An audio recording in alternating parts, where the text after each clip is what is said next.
খোকা, আজ এক মুঠো ভাত বেশি দিতে হলে কত বিরক্ত তুই। বৌমা ওষুধ আনতে বললে কত কথা শুনিয়ে দেয়, একটু আমার সঙ্গে কথা বলতে বললে তোর হাতে সময় নেই।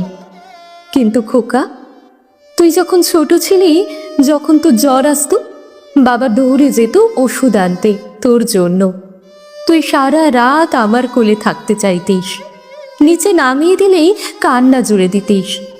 সারা রাত তোকে কোলে নিয়ে বসে থাকতাম রে, এমনকি বাথরুম পেলেও যাওয়ার উপায় ছিল না।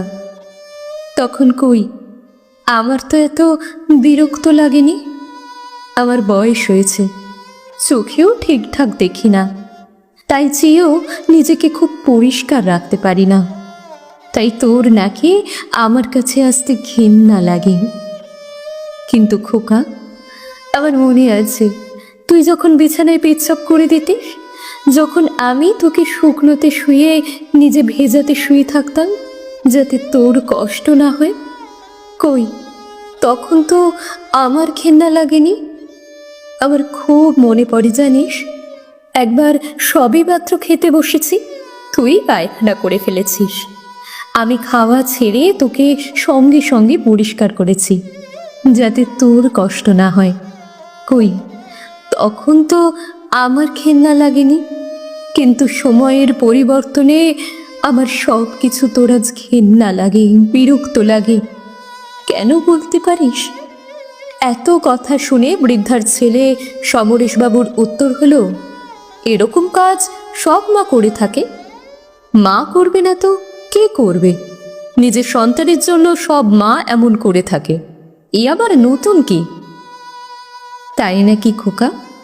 তাহলে বল, সন্তানের কি করণীয় বৃদ্ধা বাবা মার প্রতি? তখন সমরেশবাবু বলেন, কেন, তোমাকে তো আমি ভালোই রেখেছি, ঘর থেকে তো আর বের করে দিইনি।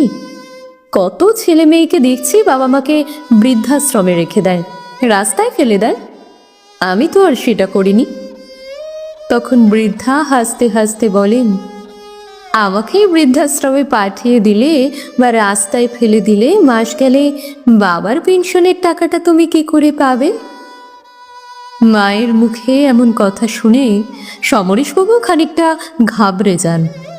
বৃদ্ধা তখন হাসতে হাসতে বলেন, আমি তোর মা, আমি তোকে খুব ভালো করেই জানি।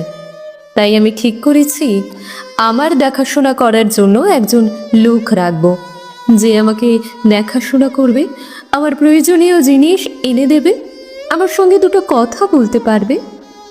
তোর কাছে শুধু একটাই অনুরোধ, তুই আর বাবার পেনশনের টাকাটা নিবি না।